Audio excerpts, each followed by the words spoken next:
Hi, my name's Horatius the Dwarf.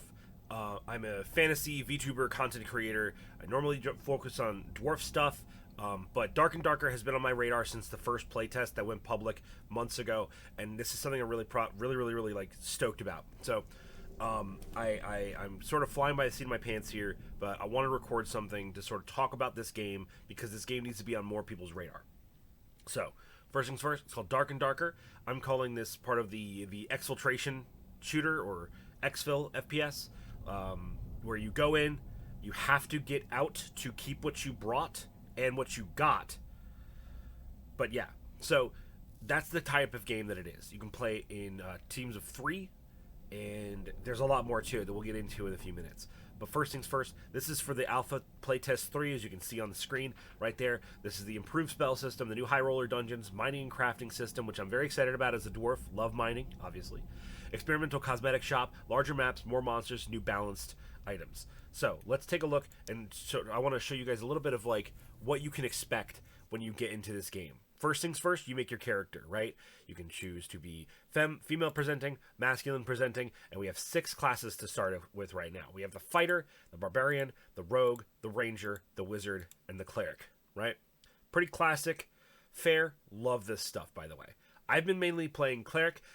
They mainly start with and use cudgels and bludgeoning weapons. They can equip pretty heavy armor, I think second only to the fighter. They use shields. They do bonus damage to the undead, which is like really important, by the way. Most of pretty much everything I've ever fought in this game that wasn't another player was undead. So having a cleric is going to protect your party, is going to be able to buff your party, and is going to be exceptional at the PvE aspect of this game, which I must reiterate to you. If you've played other exfil FPS games, where the PvE is like kind of whatever, or like generally not that threatening to you because you're a gamer or whatever, this game's PvE will bend you over and destroy you and send you back to the lobby faster than you could possibly fathom. So having someone in your party who's tailor-made to excel at the PvE combat is nothing to snuff to turn your hand away from. A cleric is a valuable ally. Do not sleep on them. We've got the wizard, the master of the arcane, the almighty sorcerer. This is the wizard. You know what a wizard is. You've probably played a fantasy game before. They cast spells. They're bad at melee combat. But yeah, no, these guys are able to have a wide variety of spells, some utility, some offensive. They're really good. They suffer at dungeoneering. That's their main weakness. But they have low health. They can't really do melee combat very well, but they have some options, to be clear.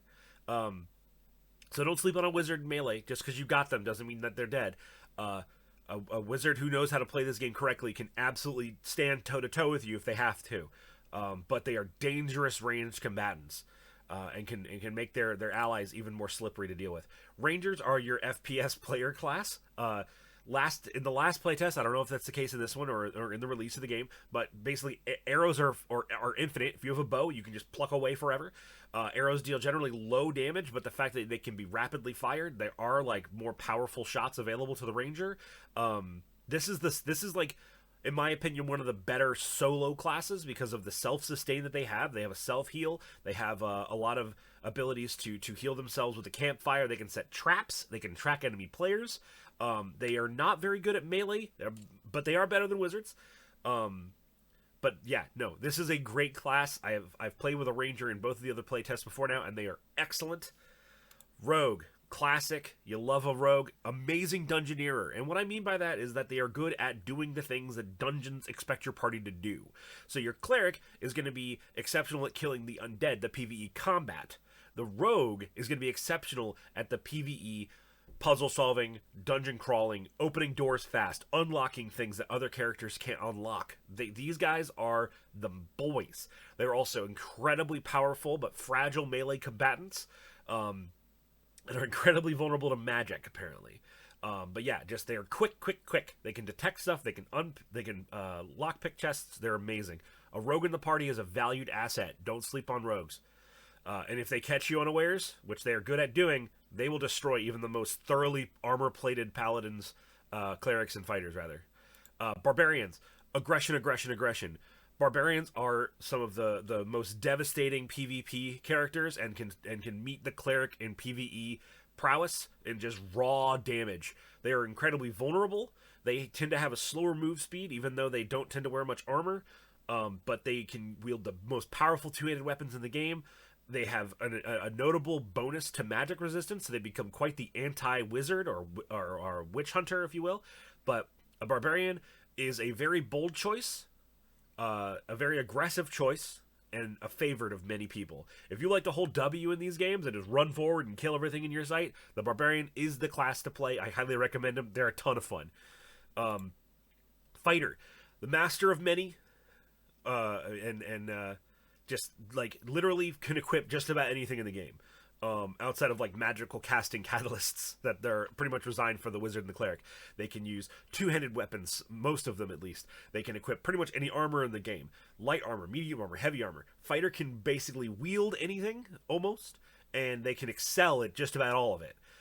Fighters are great. If you like your other like first-person melee fighting games, fighters for you. They are well-rounded. They can fight defensively. They can fight offensively. They can hold a line. They can block a doorway. Fighters are great. They are like, everyone else in the roster is like, oh, they're better at the fighter than this, but they're weaker at the fighter and everything else. This is the baseline. Fighters are amazing and can be flexible depending upon what armor and equipment they have available to them. I'm going to play a cleric, as always. My name is Horatius, the dwarf. Can I put the space? No, I can't put spaces. So this is me, my little level 1 boy. Into the lobby. So let's walk through it. You can just send it, add people to your party, and go. You can pick what you're going to do. You can do the high roller, where you have to pay to go in and get the most high value options, or you can do the normal entrance fee, go to the regular dungeons, and get them the everything but the best gear, basically. You have your class options here. We have training, so you can find stuff differently available to you. This is speculation at this moment, so hold tight on me. But if you look in your stash, so you start with, like, you know, very, very poor gear, but starter gear. It's good to know that no matter how much you get your butt whipped in this game, you can always go into the dungeon with a kit to carry you a little bit. I theorize that the training section of your character's progression will allow you to start with better gear and different gear options. That's what seems to be at least hinted here in the UI. But I don't know this for sure. But the diamonds and the squares are definitely these options. Perks. So up to level 15, you unlock a total of 4 perk slots. So you can sub them out. Put different ones in. You can move your perks around between runs. It's really, really nice. Some of these are like, you know, for example, for the cleric, some of these are going to push you towards being more of a healer. Some of these are going to push you being to more of a PvE combatant. They're all good. None of these perks are bad on any of the classes that I've seen. They're all solid. Skills are active abilities. So these perks are pretty much just, generally speaking, passives. However, the skills are active abilities. So, for example, we have spell memory, which lets us bring, you know, spells into the dungeon, a valuable ability to the cleric. And then the other one is holy purification, deals 100 magic damage to all undead monsters within 7 meters of you. Crazy good. Smite gives you a power up for the next 7 seconds. So every time you hit somebody with a weapon, you do more damage. Judgment is really, really good. But all of these are really, really impactful. We'll play around with those later. This is the spell memory system. This is new. In the previous iterations, this was your first memory like listing here. So you could bring these spells in, and then you could sub them out for other stuff. It looks like there's new spells available, which is super freaking cool. But yeah, so you can modulate your spell wheel, and looking at this, you can take, like, if I remove my holy purification, I can take spell memory 2, and when I go back to my spell list, I can have 2 spell wheels available to me. But it still looks like I can only have 12 spell memory worth of spells available to me. So I'd have to move these around a little bit to see how I would make them work. And my memory is held back by my knowledge stat. Good to know. So we have our stash. This is where you store your stuff, right? Pretty classic fare. You've seen an inventory before. You play video games. Merchants. All these guys sell different stuff and buy different stuff. So I love how during the last playtest there was like jack-o'-lantern, headless horseman type character where you could like buy and sell cool stuff with candy corn. We have Nicholas for this one. This is great. The devs behind this game have a masterclass appreciation for fantasy and the tropes of it, and just like these characters look all amazing. They all sell different cool stuff. That'll each of them will be more and more relevant to you, depending upon your class. Services. I don't know what this is, but bring me some ruby silver ore, and I'll happily transform into a useful powerful form or a useful powder form for a price. Don't know what that does, but that's awesome. So that you can perform services at these different vendors, you can buy and sell stuff with them, and then quests apparently will be available later. So there's always going to be something for you to be working towards, probably increasing your favor with some of these merchants. Then you can trade, where you can trade with other players. Customize, this is new. You can customize your character, you can customize your items, you can customize your emotes. Yeah, I'll definitely put that on there. And we go to the shop where we can buy the elite skeleton character race. That's cool. Blue torch for your for the skin of that. These look like the adventure currency. Let's take a look at that.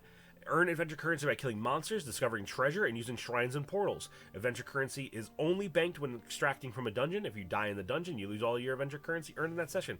So this is like not a premium currency, but like a meta currency for unlocking additional stuff for you. And this is just what is available right now. But this is super rad stuff. Awesome to see it. But yeah. I don't want to get into any gameplay right now because I want you guys to go right now. I'll put it in the link below for this YouTube video. Go download this game. You can join the playtest for free. It's this weekend, December 16th. It starts today, and it goes for, I believe, a week. So pick this game up, play this game, engage with the devs, Iron Mace Studios. These guys are amazing. They have a cool Discord to go find. Engage with them on Twitter. Check them out wherever you can, because these guys have an amazing product, and I'm very excited to work with them and play their game. Because listen, I don't care what happens in terms of my relationship with this company. I'm gonna be playing this game. I'm gonna be making content of this game because I am genuinely excited about what this game has on offer, and I think you guys should be excited too. So go check it out. Oh, thank you, Tom. Anyway, go check this game out. Links below. Have a great day. I'm Horatius. I'll see you in the dungeon.